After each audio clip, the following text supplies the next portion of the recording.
রাসূল তিনি বলে দিয়েছেন, কেউ যদি মুহররমের 10 তারিখের একটা রোজা যদি কেউ রাখতে পারো, আমার রাসূল বলেছেন ওই রোজাদারের আমলনামা থেকে তার 40 বছরের গুনাহ আমার আল্লাহ মাফ করে দেয়। তাহলে রোজা রাখার দরকার আছে না নাই? আমরা রোজা রাখবো, মুহররম মাসে আমল করব। আমার আপনার প্রাণের রাসূল বলেছেন মুহররম মাসে মুহররমের 10 তারিখে কেউ যদি কোনো এতিমকে ভালোবেসে তার মাথায় হাত বুলিয়ে দেয়, আমার রাসূল বললেন ওই এতিমের মাথায় যত চলতে তত সমপরিমাণ সওয়াব তার আমলনামায় দেওয়া হয়। কার আমলনামায় চিনি এতিমের মাথায় হাত বুলিয়ে দিলেন? সুবহানাল্লাহ বলেন। আমার রাসূল বললেন কেউ যদি এই মুহররমের 10 তারিখে রোজাদারকে ইফতার করায়, আমার রাসূল বললেন গোটা মুমিন মুত্তাকিদের ইফতার করার সমান সওয়াব তার আমলনামায় এসে যায়। জোরে বলেন না সুবহানাল্লাহ। কেউ যদি এই মুহররমের 10 তারিখে কেউ যদি কোনো অসুস্থ রোগীকে সেবা করে, তার একটু আদর যত্ন করে, আমার রাসূল জানিয়ে দিলেন সেই সমস্ত অসুস্থ মানুষের সেবার সওয়াব তার আমলনামায় চলে যায়। আমাদের মধ্যে কি সেই শিক্ষা আছে? এই শিক্ষা নাই, সেই শিক্ষার চর্চাও নাই। সেটার আরেকটা কারণ হলো রাসূল বললেন বাবা মা শুধু সন্তান দুনিয়াতে জন্ম দিলে হবে না, সন্তানগুলোকে সুশিক্ষা শিক্ষিত করতে হবে। সন্তানকে অনেক সম্পদ দিয়ে যাওয়া, অনেক ধনী বানিয়ে দিয়ে যাওয়া এটা বাবা মার ক্রেডিট নয়। বাবা মার ক্রেডিট হলো রাসূল বললেন আদিবু আওলাদাকুম আলা সালাতি খিসালিন হুব্বি নবিকুম ওয়া হুব্বি আহলি বাইতিহি ওয়া আলা কিরাতিল কুরআন। রাসূল বললেন তোমরা তোমাদের সন্তানকে প্রথমে নবীর ভালোবাসা শেখাও, এরপরে বলছেন নবীর আহলে বাইতের ভালোবাসা শেখাও। তার মানে আহলে বাইত বলতে নবীর পরিবার, এর মধ্যে অন্যতম সদস্য ইমাম হুসাইন রাদিয়াল্লাহু তাআলা আনহু। তিনি এই কারবালার ময়দানে 61 হিজরিতে ইয়াজিদ বাহিনীর হাতে শাহাদাত বরণ করেছে। ইন্না লিল্লাহি ওয়া ইন্না ইলাইহি রাজিউন। আপনারা শুনছেননি? এজিদের নাম শুনছেননি? এজিদ হলেন ক্যারেক্টারলেস, 100% ক্যারেক্টারলেস, তার মানে চরিত্রহীন। ইয়াজিদ এবং তার বাহিনী ইমাম হুসাইন এই মুহররমের 10 তারিখে কারবালার ময়দানে 61 হিজরিতে তিনি শাহাদাত বরণ করেছেন। বলে হুজুর কেন শাহাদাত বরণ করলেন? এই শাহাদাত বরণ করার মানেটা হলো তিনি সত্য এবং মিথ্যার পার্থক্য করার জন্য। কারণ ইয়াজিদ বাহিনী ছিলেন পুরো কোরআন হাদিসের বাহিরে। কোথায়? আমাদের দেশে কিন্তু অনেক মোল্লা আছে, এই মুহররমের 10 তারিখ আসলে বা অথবা মুহররমের চাঁদ উঠলে তারা ইয়াজিদকে সাধু সাজানোর চেষ্টা করে। সাধু বুঝেননি? তার মানে ভালো। আমি দেখতে পাইছি ইদানিং অনেক বক্তা, নাম বলবো না, এদের নাম নিতে আমার ইচ্ছে হয় না। তার কারণ মুহররম মাস চলতেছে, ওই যে নির্মম কারবালার যে অধ্যায় নিয়ে তাদের কোনো আলোচনা নেই। তারা শুধুমাত্র ইয়াজিদকে ভালো সাজানোর চেষ্টা করে। নাউজুবিল্লাহ বলেন। ইয়াজিদকে যদি কেউ এই মুহূর্তে মুসলমান মনে করে, ওইটারও ঈমান থাকবে না। কারণ নবীকে ছোট করা জবান দিয়ে, অন্তর দিয়ে কেউ নবীকে ছোট করে কথা বলেছে, এটাকে সমর্থন দিয়ে কোনো না কোনোভাবে নবী যেকে ছোট করলে, নবীর আইনকে ইনকার করলে সে আর মুসলমান থাকে না, সে কাফের হয়ে যায়। এই জন্য রাসূল বলেছেন, আমাদের ওই মোল্লারা মনে হয় ওই হাদিসটুকু পড়ে নাই। এই জন্য আমার রাসূল বলেছেন ক্বালা মান সাব্বা নাবিয়া ফাকতুলুহু ওয়া মান সাব্বা সাহাবী ফাদরিবুহু। নবীকে যারা গালি দিবে, নবীকে যারা ছোট করবে, তাদেরকে তোমরা হত্যা করে ফেলো। সাহাবায়ে কেরামদেরকে যারা বকা দিবে, তাদেরকে তোমরা বাইন্দা পিটাও। কি করো? এটা কে বলছে? নবীজি বলেছে। কিন্তু এখনকার মানুষ বলে যে ইয়াজিদ নাকি ভালো ছিল, ইমাম হুসাইনের পিছনে ইয়াজিদের নাকি কোনো হাত নাই। জোরে কন্যা নাউজুবিল্লাহ। আমি ওই বিতর্কিত মোল্লাদের বক্তব্য আমি 1 মিনিটের জন্য মেনে নিলাম। হ্যাঁ, 61 হিজরিতে আমি আপনাদের বক্তব্য অনুযায়ী মানলাম যে ইয়াজিদের কোনো হাত নাই। কিন্তু 63 হিজরিতে ইয়াজিদ বাহিনী কি করেছেন? 63 হিজরিতে ইয়াজিদ বাহিনী এবং নোংরা অধ্যায় তৈরি করেছেন। মসজিদে নববীর মতো পবিত্র জায়গা, ওই মসজিদে নববীর হেরামের মধ্যে যদি কেউ 1 রাকাত নামাজ পড়ে, কয় রাকাত? তার আমল নামায় 50,000 রাকাতের সওয়াব দেওয়া হয়। ওই মসজিদে নববীর মতো পবিত্র মসজিদে ইয়াজিদ বাহিনী 3 দিন 3 রাত পার হয়ে গেল। ওই মসজিদে নববীতে আযান দিতে দেয় নাই, নামাজ পড়তে দেয় নাই, ঘোড়া রাস্তা বল বানিয়ে নোংরা করে দিয়েছিল। জোরে জোরে বলেন না নাউজুবিল্লাহ। তারপরেও কি বলা যায় ইয়াজিদের কোনো দোষ নাই? বলা যাবে? শুধু তাই নয় রে, শুধু তাই নয়, ইয়াজিদের চরিত্র এবং তার বাহিনীর চরিত্র অত খারাপ ছিল। 61 হিজরিতে কারবালা হলো, 63 হিজরিতে ওই ইয়াজিদ এবং তার বাহিনী এমন নির্মমতা নিষ্ঠুরতা চালিয়েছে বন্ধুরে আমার, 1000 নারী এই ইয়াজিদ বাহিনীর তাণ্ডবে অবৈধ সন্তান প্রসব করেছে। জোরে জোরে কন্নাউজুবিল্লাহ, অপবিত্র সন্তান প্রসব করেছে। তাদের সাথে পাশবিক নির্যাতন চালিয়েছে। 10,000-এরও বেশি সাধারণ মানুষকে হত্যা করে ফেলেছে। 700-রও বেশি সাহাবীকে হত্যা করেছে। কেন করলো? ওই যে আমি একটু আগে বললাম, নবীজি বলেছেন ঈমানদার মুমিন মুত্তাকি কোনোদিন ইহুদিদের মতো হতে পারে না। এখন আমরা এমন মুসলমান, মাথার চুল কাটে ছেলেরা ইহুদি স্টাইলে। আমার কথা বলে না কেন? কাটে কি কাটে না? প্যান্টটা পরে ইহুদি স্টাইলে, এমনি করে করে ঘুম থেকে পথ চলা সব ইহুদিদের স্টাইল।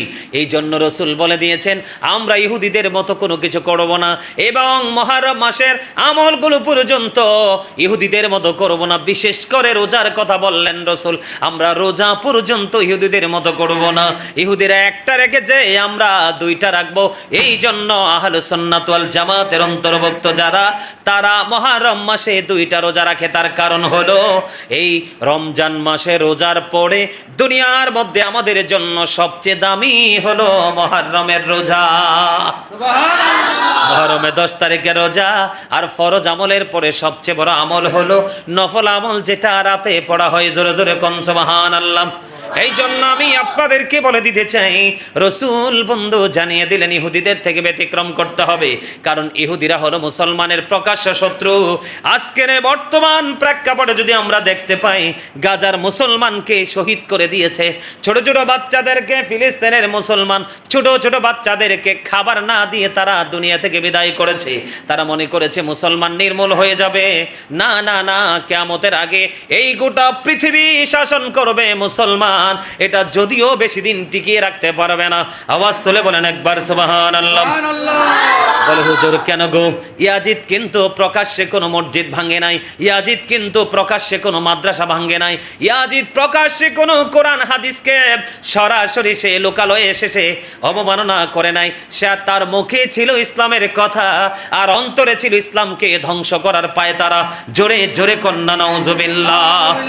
আওয়াজ করে বলেন নাউজুবিল্লাহ। ইয়াজিদিয়াত মানে কি? ইয়াজিদ মানে কি? ইয়াজিদের দোসর মানে কি? এখনো কিন্তু দুনিয়া ইয়াজিদের দোসর আছে।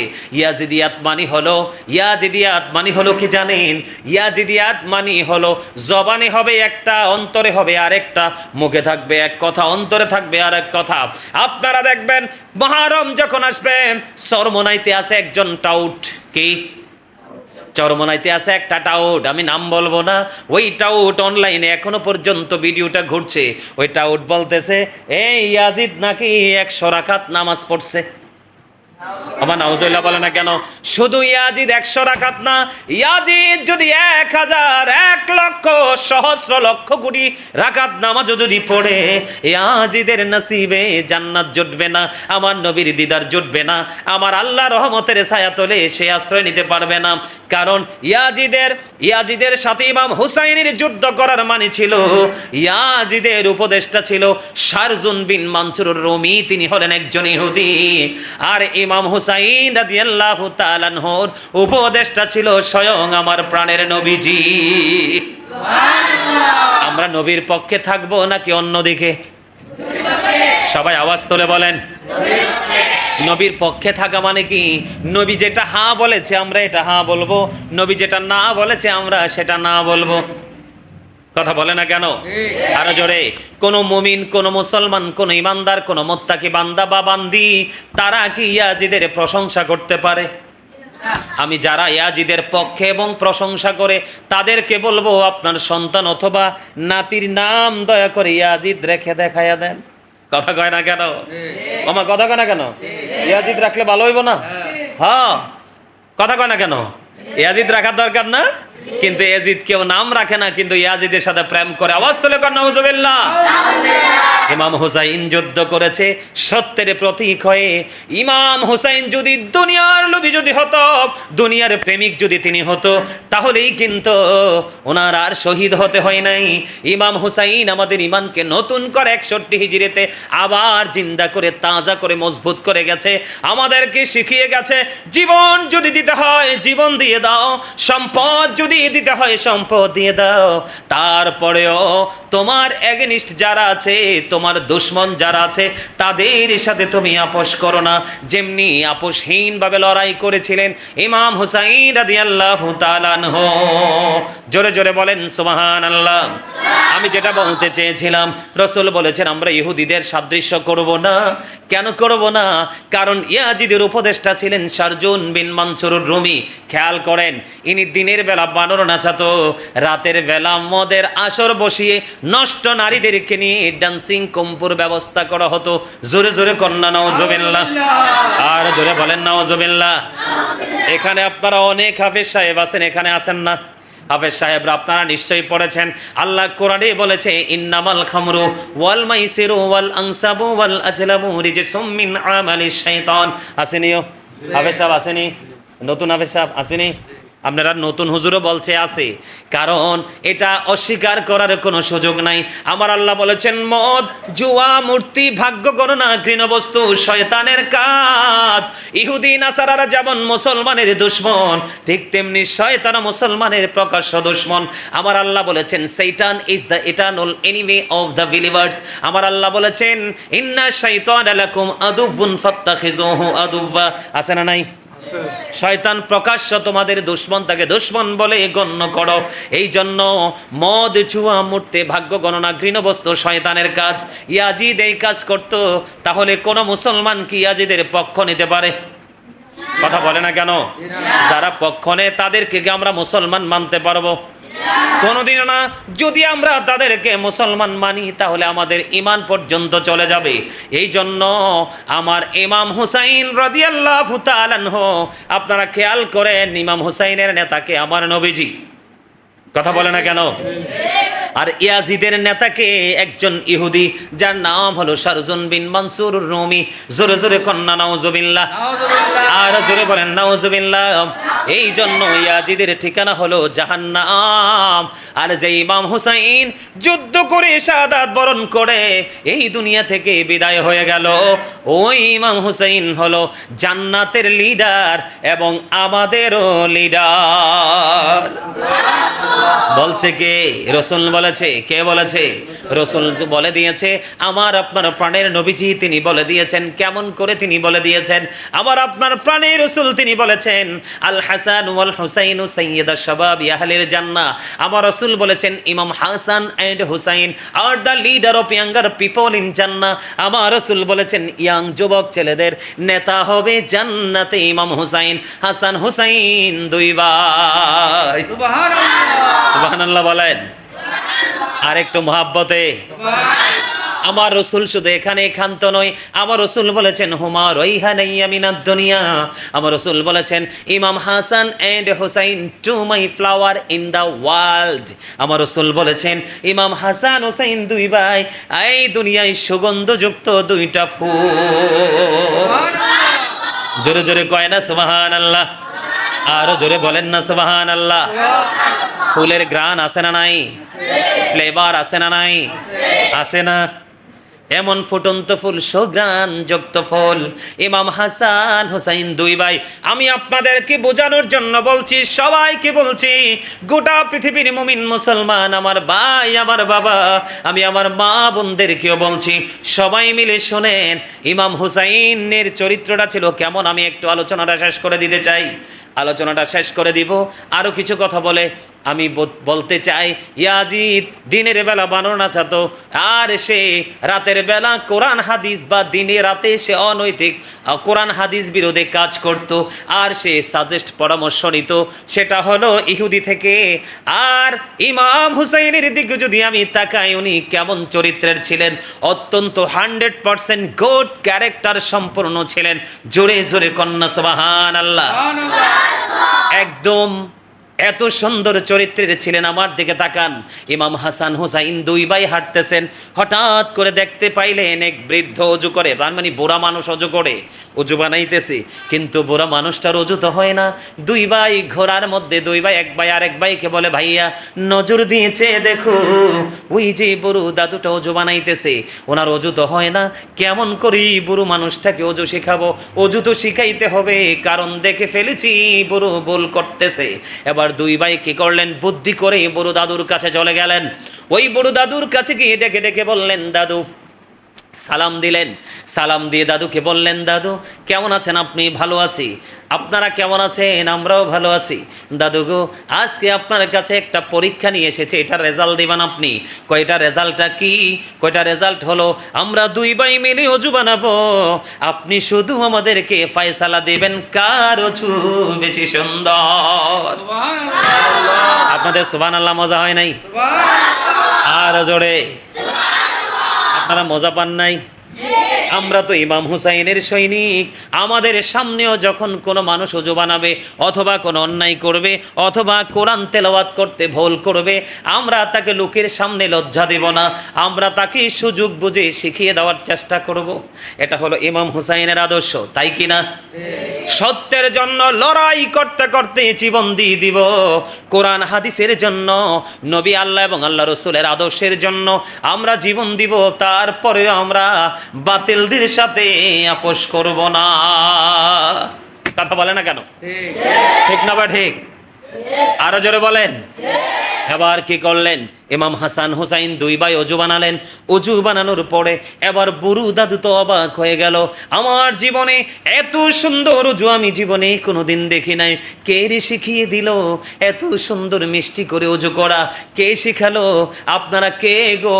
কেনই বা আপনাদের চেহারা এত মিষ্টি, এত সুন্দর, আপনাদের আচরণ আরো বেশি সুন্দর, আপনাদের ব্যবহার আরো বেশি সুন্দর, আপনাদের অজু হলো আরো বেশি সুন্দর, এই অজু কে শিখিয়ে দিল?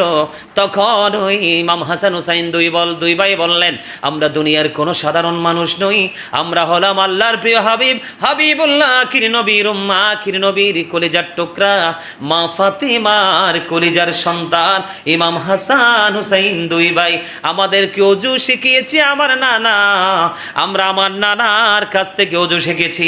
জোরে জোরে বলেন একবার সুবহানাল্লাহ। আমরা নানার কাছ থেকে অজু শিখেছি। এইবার ওই বুড়ো দাদু ডাক দিয়ে বললেন, আমি বুঝে গেছি আমার অজুটা হয় নাই, আপনাদের অজু দুই ভাইয়ের অজুটাই সুন্দর হয়েছে। দেখছেন ইমাম হুসাইন কি বুড়ো মানুষের গায়ে হাত দিয়েছে? কথা বলে না, দিয়েছে? দেয় নাই, ভালোবেসে আদর দিয়ে, রসুলের আদর্শ দিয়ে তাকে অজু শিখিয়ে দিয়েছে।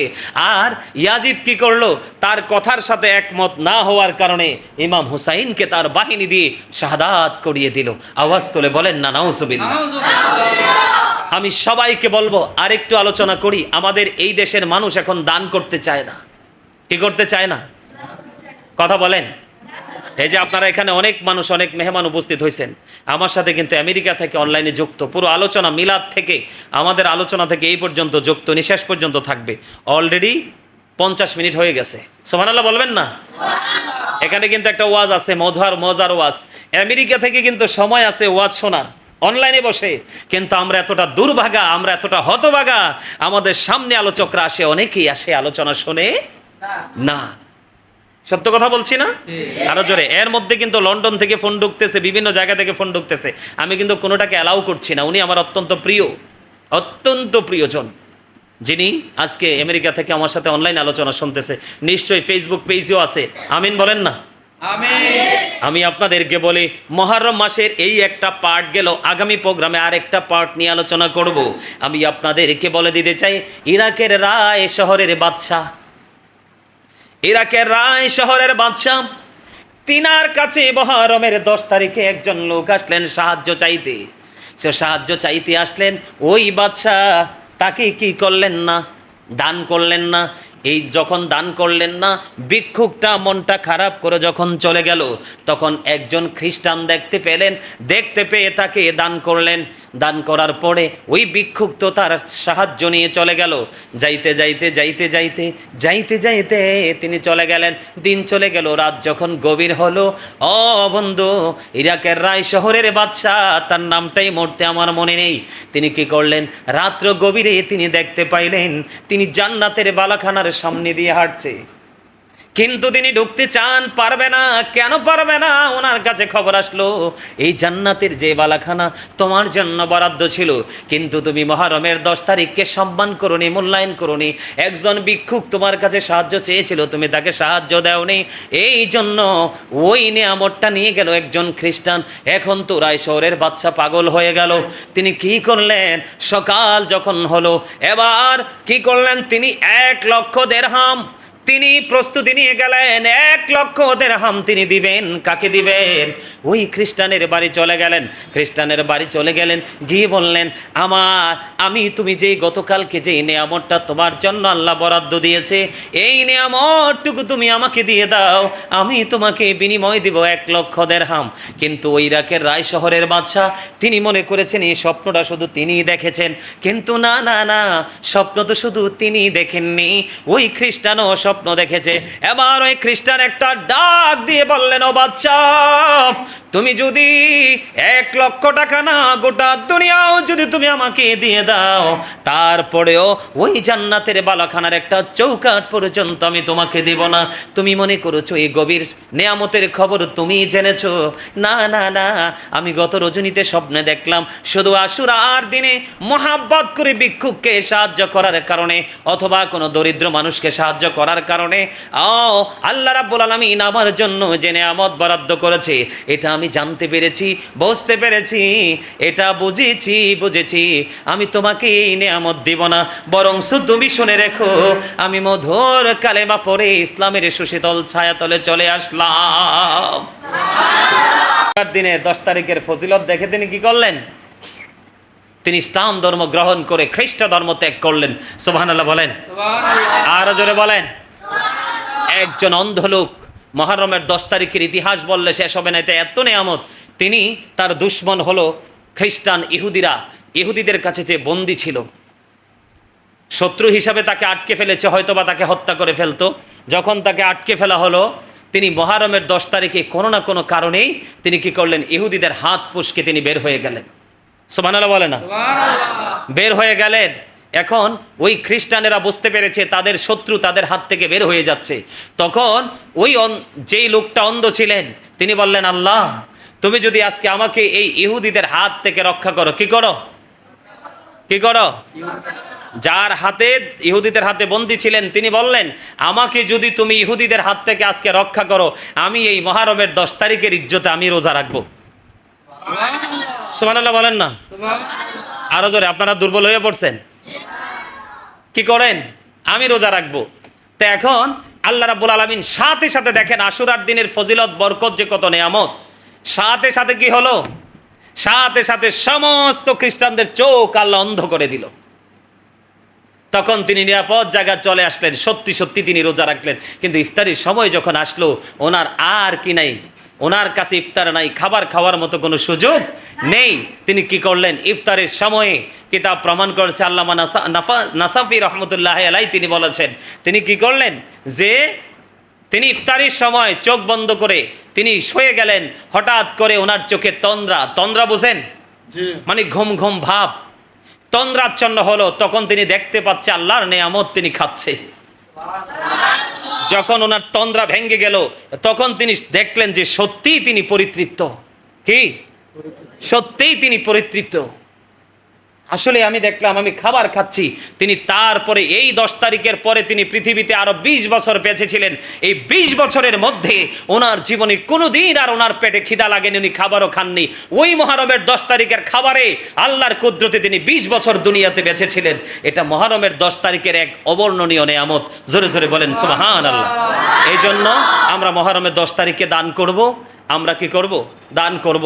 আমি তো আমার হাতে সুযোগ নেই, এই জন্য আমি মনে করলাম যে আমার মাদ্রাসার প্রোগ্রামটা আমি এই সুযোগে শেষ করে ফেলি। আর আমার স্টুডেন্টরাও অনেক আগ্রহে আছে, আছেন না যে? হ্যাঁ, তো এই জন্য আমরা আজকে সুযোগটা কাজে লাগিয়ে দিলাম। আশুরা উপলক্ষে আমরা অনেক নিয়ামতের অধিকারী ইনশাল্লাহ। আল্লাহ আমাদেরকে করবেন, আমাদেরকে অনেক নিয়ামত দিবেন। তো আমার অনেক সময় হয়ে গেছে, আর আলোচনা করব না। আশা করি আপনারা বুঝতে পেরেছেন। যদি কেউ চায় আগামীকালকে রাত্রে 4 রাকাত নামাজ পড়বে। কয় রাকাত? সুবহে কাজেবের সময় বা তার পড়বে। ফজরের পরে তো সুযোগ নাই, রাত্রি গভীরে 2 রাকাত বা 4 রাকাত নামাজ পড়তে বলবেন। আর 10 তারিখে, তার মানে শুক্রবার দিনে জুম্মার পরে আপনার নামাজ পড়তে বলবেন 4 রাকাত। নফল নামাজ পড়তে পারেন, কোরআন তেলাওয়াত করতে পারেন, দান সদকা করতে পারেন। কেউ আবার মহাব্বত করে কেউ কাউকে খাওয়াতে পারেন। মানে এই 10 তারিখে আপনি যা করবেন, 9 তারিখ মানে আগামীকালকে বাংলাদেশে, আগামীকালকে দিনটা পুরোটা, কোনটা? অলরেডি কিন্তু 9 তারিখ শুরু হয়ে গেছে বাংলাদেশে, আজকে থেকে মাগরিবের পর থেকে। আগামীকালকে দিনটা পুরোটা 9 তারিখ। এই 9 তারিখ রাত্র, 9 তারিখ যখন দিন চলে যাবে, 10 তারিখ আসবে। কত তারিখ? তার মানে আগামীকালকে রাত থেকে শুক্রবার মাগরিবের আগ পর্যন্ত এই সময়টাতে আপনি যা করবেন, এত বেশি নিয়ামত আল্লাহ আমাদেরকে সে পরিপূর্ণ নিয়ামত দান করুক। সকলে বলুন আমিন। এই মুহররমের 10 তারিখে ইবাদত করলে সমস্ত আসমানে যে ফেরেশতা আছে তাদের সমপরিমাণ সওয়াব, নেক আমলনামায় দেওয়া হবে। তারা